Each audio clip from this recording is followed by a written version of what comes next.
I'll start off with it. I'm Jeff Stewart, just so everybody knows. I'm a partner at Smart Asset Capital. Brock and I, we'll do introductions, more formal introductions soon. But we're starting to try to do more of these educational webinars. We want to kind of increase our sphere of people that we can meet that are doing deals or that want to invest in deals.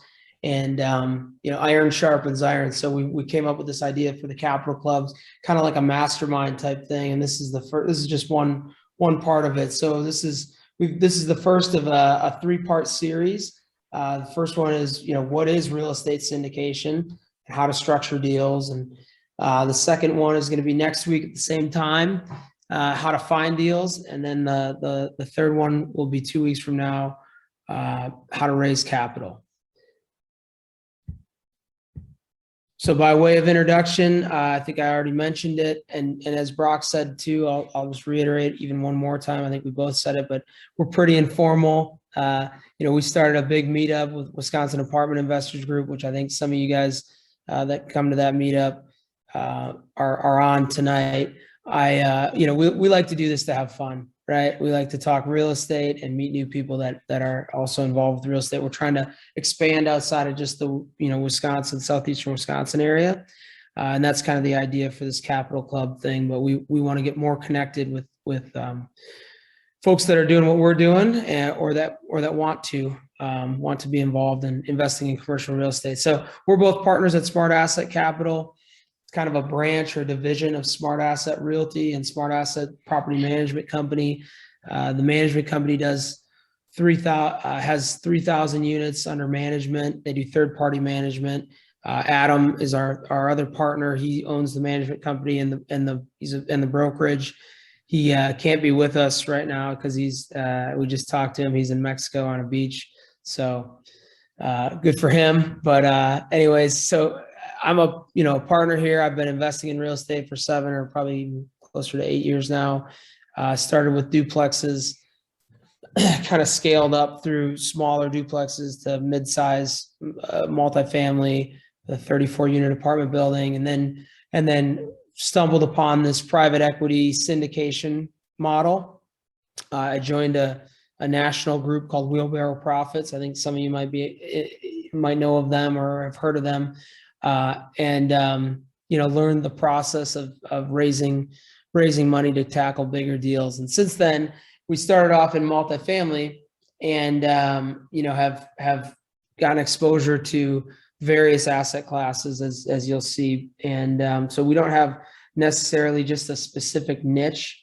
We kind of pride ourselves on being opportunistic and looking for value add opportunities across numerous asset classes. Now, that being said, there's certain ones that we're going to strongly kind of avoid going forward. But Brock, why don't you introduce yourself and then we can get going? Yeah, I won't read through this or anything, but Jeff and I partnered with our third partner, Adam, created Smart Asset Capital. And really, I'll kind of take it back real quick and say, before we go through all this, and it might sound kind of daunting, the syndication, it's going to sound like, oh, I can only get into this if I have a whole bunch of experience. Maybe you don't have that much experience. Me personally, I did about a little over 4 years ago, I bought a duplex. A year later, I closed on an 89 unit with these guys, and that was my first syndication deal. So there's a year horizon there from when I bought a duplex and did an 89 unit deal. So it's not something that it takes a lot of work. It's not easy to syndicate deals on either end, but it's totally doable. I mean, you just really have to follow the processes and partner with the right people. And that's kind of what we're going to talk about today. Awesome.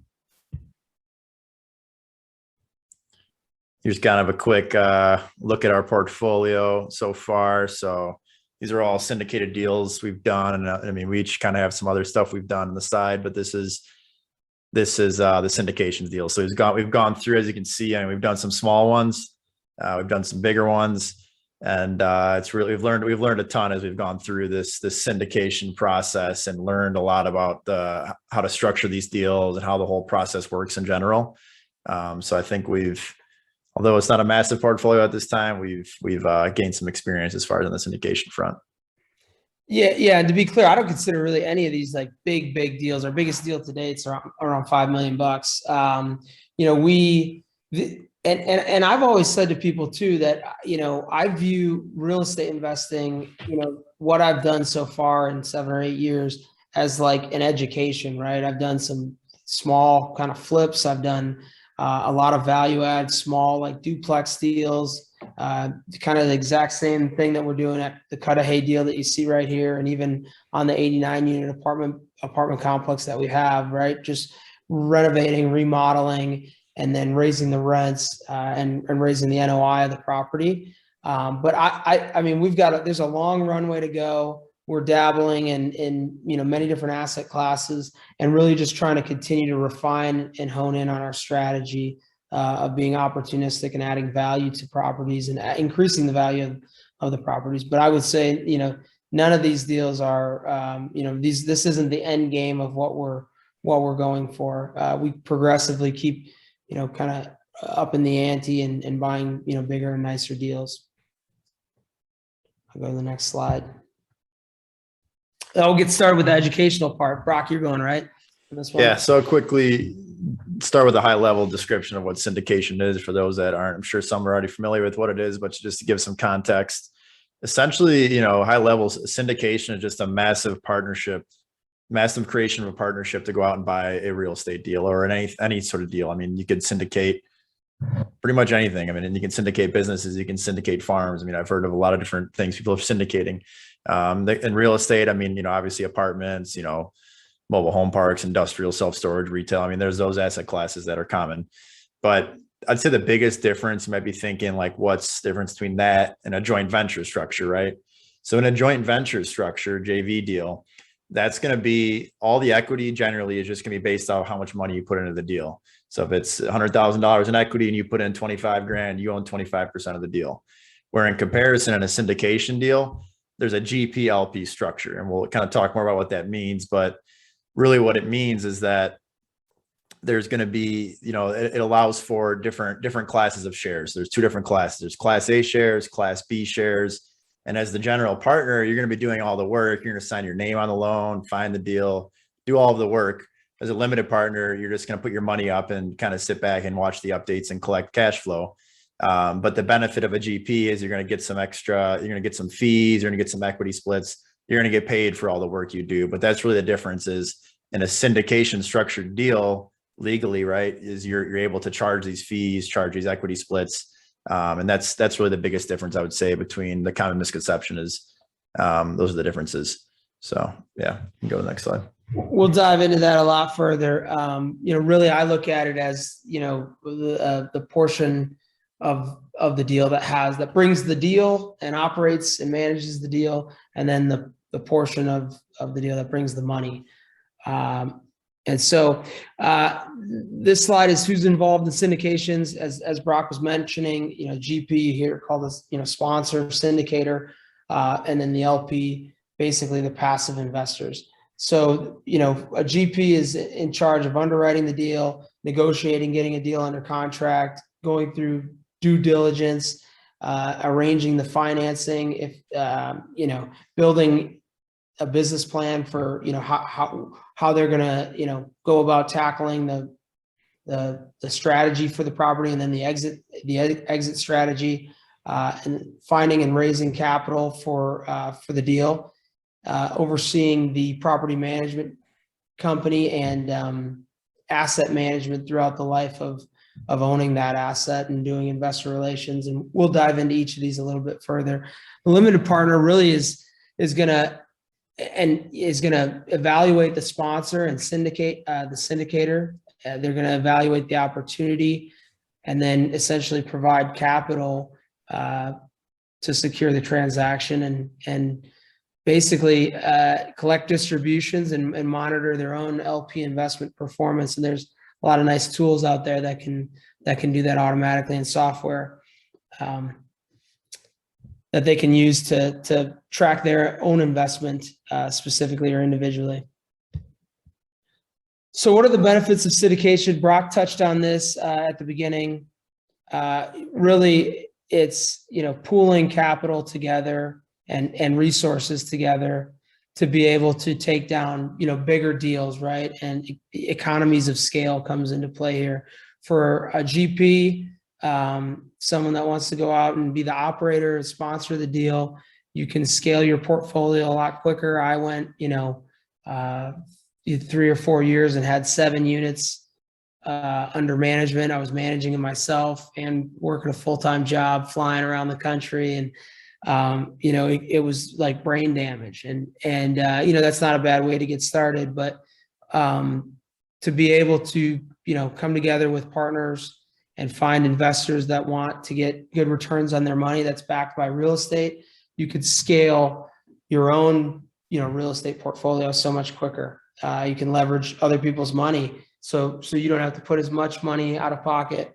Everybody kind of pools the risk together as well. As a GP, you get monthly cash flow plus upside, from your sweat equity on the exit. And as I was mentioned before, economies of scale, third-party property management. You got on-site staff, asset management fees covered, different deal flow expenses that we have. We have a virtual assistant, and we can actually build a business out of this versus, just buying a few different small multifamily properties per year and trying to scale that way. Still doable, and still, and a lot of people prefer that too. I'll move this to the side. I don't know if you guys can see that or not, but for the investor, for the LP, it's passive income, and essentially, they're a partner in the deal, right? They get a K-1 at the end of the year, so they get the tax benefits from owning the property that's passed down through, to investors through the K-1. They don't have to personally guarantee the debt. Some of our loans are recourse, some are not, some are non-recourse, but either way, a lot of the LP investors are not signing, on the loan. So it's a hassle-free way to get all of the benefits of investing in real estate without having to deal with tenants, termites, toilets, or deal with, negotiating any of the leases or anything like that. So you have more control than if you were just investing in REITs or crowdfunding platforms such as like Fundrise. The sponsors, a lot of times the sponsors. Brock and I and Adam, our LPs they'll tell you that they can get on the phone with us pretty much any day if they want to. We've got certain properties that are just great on autopilot, and they produce great income every month, and some properties are that need a little bit more support, right? And we're working through it with our partnership investors to figure out the strategy and what we're going to do, and we're always very accessible. Sometimes that's not always the case if you don't know the sponsor. And then the last thing I put on here was diversification. So I try to study different investors and entrepreneurs and business people and real estate people that at least deep dive study every couple of weeks into someone. And I've been paying a lot of attention to Rob Dyrdek, and from Fantasy Factory and all the different shows that he has on MTV. He's an awesome dude, and I didn't realize that he was such a big real estate investor. Basically, what he says is he invests all of his money into non-correlated real estate investments through syndications for the most part as an LP, and then he lives off. Him and his family live off the cash flow from those. And then he's got his venture creation studios where he goes and tries to, create new businesses or partner with entrepreneurs to create new businesses. And that's what he just looks at as like the gravy on top. But I thought that was an interesting strategy and structure. So I wanted to add that in there. He's doing a lot of podcasts right now. Let's see. All right, we're going to talk through the phases of the syndication. We're trying to keep these under 30 minutes, but I talk a lot, so not sure I'll be able to do that. I'll go quickly. Formation, forming the structure of the deal, fundraising, prospecting and finding the deal, acquiring the property, operating and asset management, and then exiting the deal. Formation, I hope you guys like, I'm a Green Bay Packers fan. We're based in Wisconsin. Our company is, I'm not right now. I'm living out near Lake Tahoe in the Reno Tahoe area, but I included a Green Bay Packers, offensive formation. Just figured that was a good image for that. But figuring out if you want to do syndicate deal by deal, which is what we're talking about on this webinar. Single property, single deal syndication. Each deal you have to go through this process of forming the whole deal and structuring it all together, and it's a deal by deal basis versus a fund. I have friends that are doing funds. We're looking into starting a fund that you basically set it up once. The fund then can go out, raise capital, and acquire numerous different properties or assets to put into that fund. And so that we're going to do a webinar on that in the future. Once we actually get one under our belt, we're looking into a conference in next month to go to continue to learn more about that fund model. But if you're doing a syndication, then you would want to choose the target. What type of asset class are you looking for? Multifamily, retail, industrial self-storage. Those are just hypothetical options. Then you want to line up your service providers, attorneys, lenders, insurance, accountants, same stuff that you would do forming your own real estate company without a syndication, and get the legal docs started. Here's some of the documents, and we'll have more structure diagrams later on in the deck here, but you'll need to get articles of organization, an LLC set up, operating agreements, a tax ID, and then your bank account for both the syndicator LLC and like your acquisition entity LLC that's going to acquire the property. That'll be a little bit easier to understand. Maybe I should have thrown the diagrams in on this slide, but we can get to that one later. As far as fundraising, syndications, raising equity is subject to SEC rules. It's a security. Reg D, Rule 506B or 506C. I'm not an attorney. And then there's Reg CF, I think, crowdfunding. There's a couple others as well. But the main ones are Reg D, 506B or 506C. The biggest difference between those two is with 506B, you can't, generally solicit to the general public. We couldn't go on and put a webinar out here and put our deal that we're raising money for on if it was a 506B. 506C, you could solicit to the general public, but they've got to be everybody in the deal has to be an accredited investor. 506B, you can have non-accredited investors as long as you know them, have a relationship with them, and can prove that. You can have up to, I think, 25 or so in the deal. I'm not an attorney. This is not legal advice by any means, but that's the high level overview of it.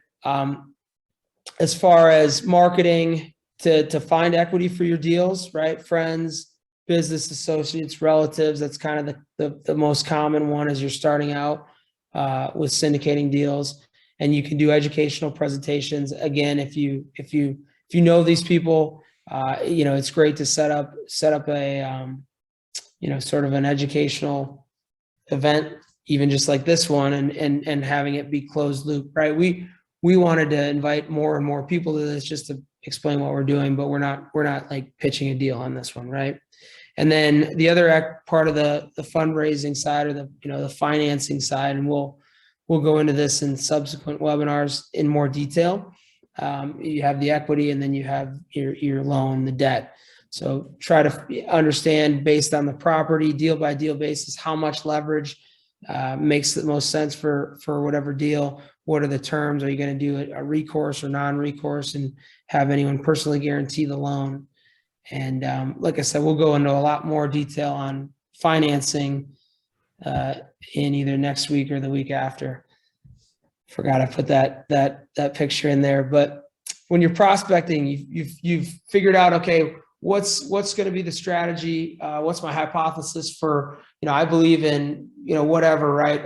Value add, B class, multifamily, which everyone seems to right now. And it's tough to find deals there, but you choose your asset class, figure out your niche, and your target, You develop criteria, right? Maybe you're only going to look at deals with a certain amount of cash on cash return that has enough of a buffer in there for you to be able to, raise money, give your investors a solid cash on cash return, and then be able to, take a cut of that equity yourself. To find deals, you're hunting like this bushman hunter in Africa. You're networking with real estate brokers.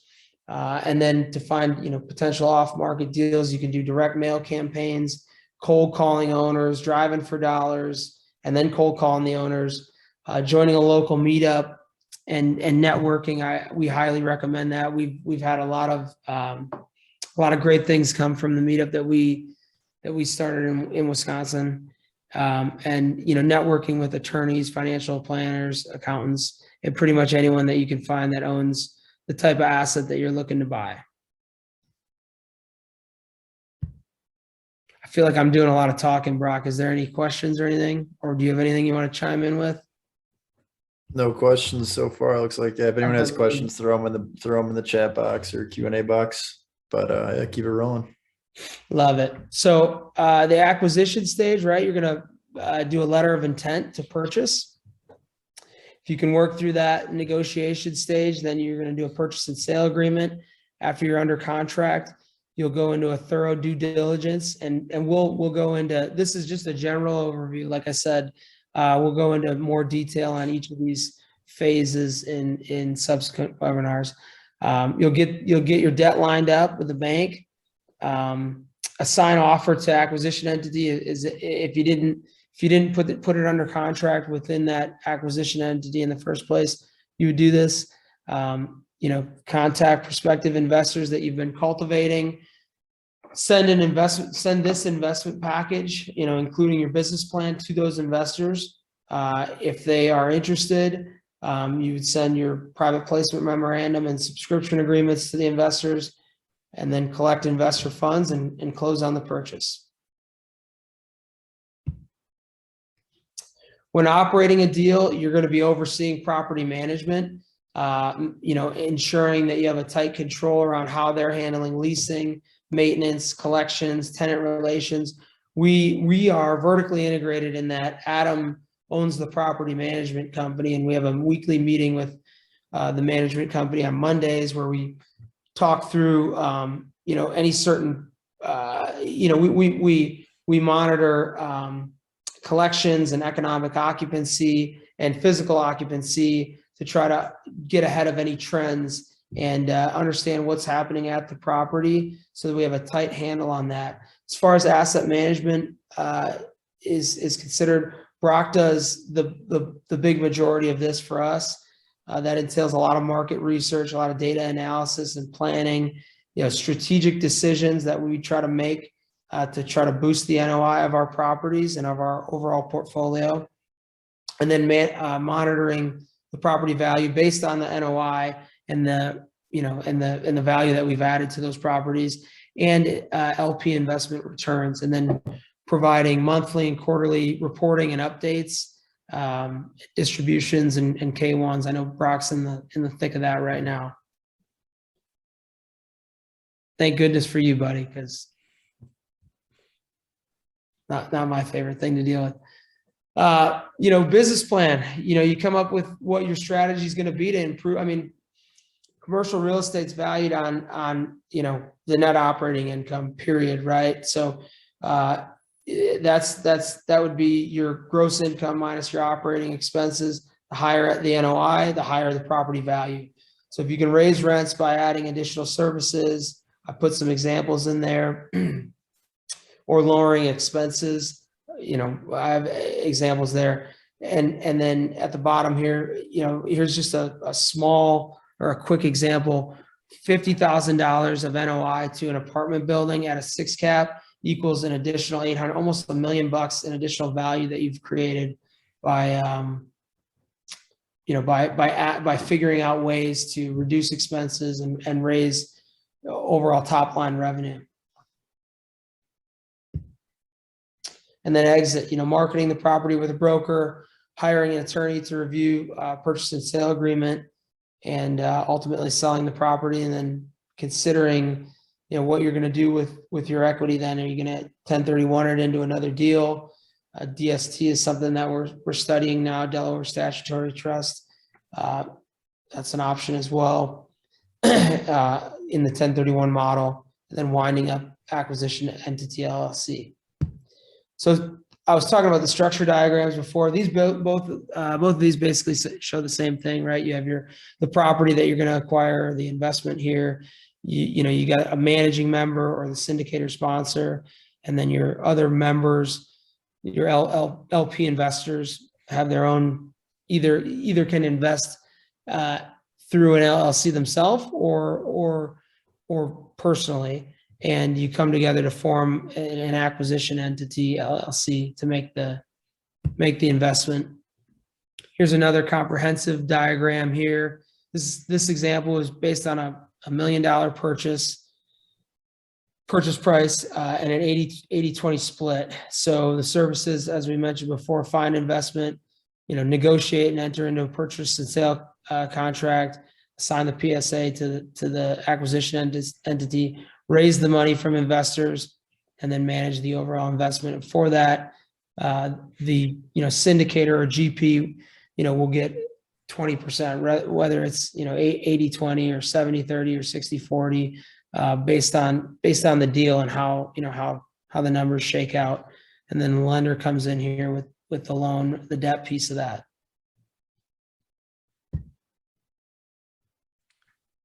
I can grab this one.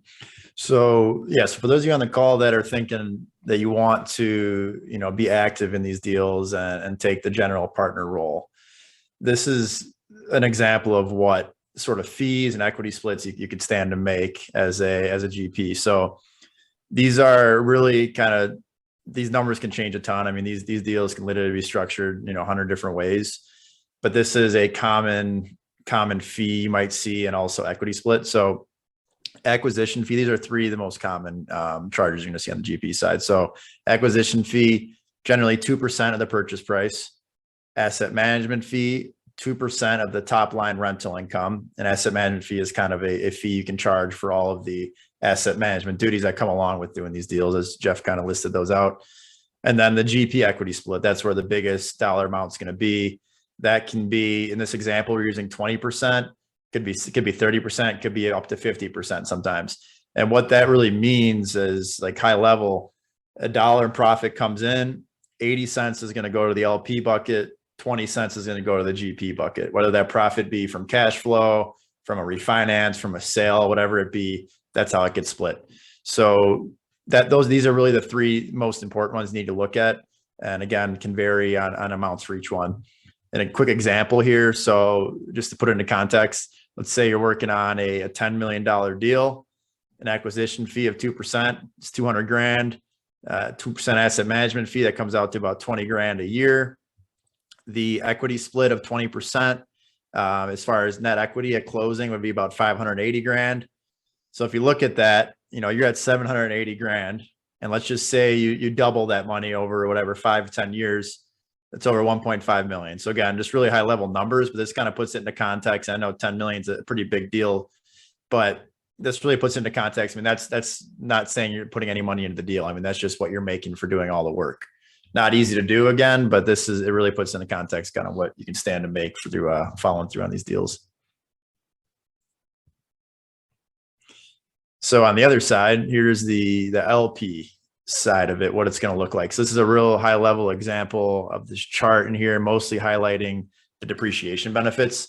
So as an LP in these deals, generally it's going to be a 5 to 10 year hold period. Each deal is going to be different, how they're structured and what the business plan is, but usually you're going to see a 5 to 10 year hold period.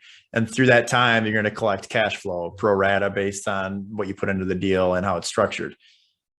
So each year you're going to collect cash flow. And one of the biggest benefits, and honestly, there's a lot of investors that solely invest in these deals because of it, is the tax benefits. Depreciation gets passed through to the LP investors pro rata, and there's things you can do like cost segregation studies. I won't really go too in the depth on depreciation, but that's a huge benefit where most of the time you could have a positive year in cash flow and have a really good year making a whole bunch of money in cash flow. But when it comes tax time, you're showing a loss on your K1, which is your tax return document you get. So there's a lot of depreciation benefits when you get into these larger deals that you might not see in a 2 to 4 unit deal. That is really enticing for an LP investor. Some resources here. These are some good books. Definitely recommend, if you are looking to actively pursue getting into syndication, that first one there, Best Ever Apartment Syndication. To me, that by far, that's the best kind of handbook to this business. I mean, it's like a probably 600-page textbook on like step-by-step what to do to syndicate a deal. So that's a really good one to check out. And yeah, all these other ones are super good as well. So, you know, we're going to send out a survey. I think there's about 20 or so people on that I saw before. I was clicking around. Sorry, I'm moving slides around on Brock, but we're going to send a survey out just to see how we did, what you thought of this. We're starting as I said at the beginning, we're starting a mastermind group, right? Where this can be, you know, nationally, maybe even global, you know, where we get together on a weekly basis. We'll set up calls with experts. I was doing a newsletter called Capital Club for a while. Some of you might know about, and you know, got in touch with a ton of the movers and shakers in this space, you know, nationally. And you know, along with that, I'm going to get some of those guys on, and then, you know, Brock and I will be there, and we're just really looking to meet like-minded people that either want to invest in deals or want to go out and do these deals on their own. And basically we want to do it so that we can help each other, you know, find and analyze deals and grow together. And so there's, along with that, we're going to have educational content in there. Brock created an underwriting model. You know, we're going to have different templates, and then just the power of kind of community there. So I think that'll be part of the survey. If you're interested, let us know, and we'd love to connect with you. And we'll be doing more of these educational webinar sequences. I think, like I said before, we've got 2 more coming up. We'll probably take a break for a month or so, and then come up with another, you know, 3-part series or something. But thank you to everybody that joined. You guys are great, and really appreciate it. Brock, do we have any questions? Matt asked quick, can you go back to the book slide real quick? Yeah, we could send the deck out too. Yeah, we'll send a copy of this out in the recording and stuff. But yeah, if you want to snap a picture of that or something. But yeah, no, I think thanks everyone for hopping on. We got 2 more of these we're gonna do. They were kind of just impromptu. We decided we had a lot of people asking about, you know, what is syndication and how do I get into it, and we're working on that. And that's kind of what this Capital Club thing is all about. Is we want to teach people how to get into these syndicated deals and just learn more about commercial real estate. So it's just kind of the beginning of it. I think we're a few months away from getting it all launched, but we will keep everyone posted. Thanks a ton. We'll see you guys.